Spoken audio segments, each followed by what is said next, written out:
Now I'm going to talk about the brainstem model. This is not the brainstem model, but I want you to imagine where this brainstem is in relation to the whole brain.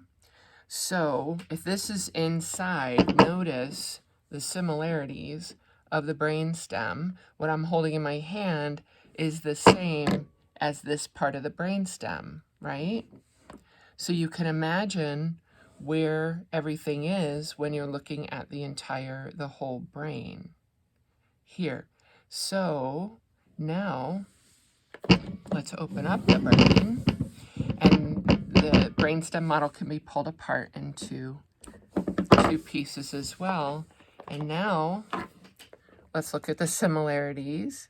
So you can see the brainstem, what I'm holding in my right hand here, is the same as the brainstem over here. In fact, it's the same manufacturer, so they're identical. And then you can see where the thalamus is here and also here. Okay? So when you're looking at this side of the brain model, you already know these structures.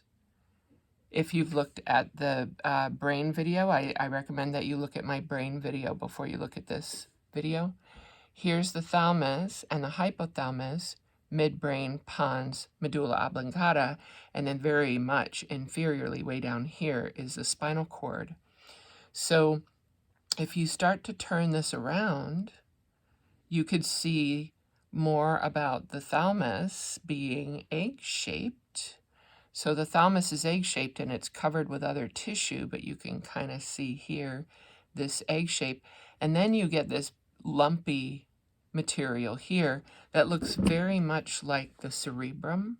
It's folded or convoluted, right, to increase surface area. That's because it is the cerebrum.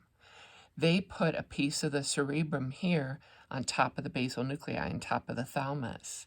And this is the insula. So again, if we're comparing these two like this, now turn it around, and you can hopefully imagine that inside the lateral sulcus here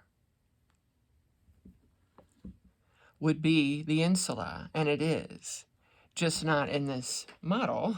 It doesn't come apart, but you could see that by this H, letter H there, if you put your fingers into the lateral sulcus, they would then hit the insula, okay?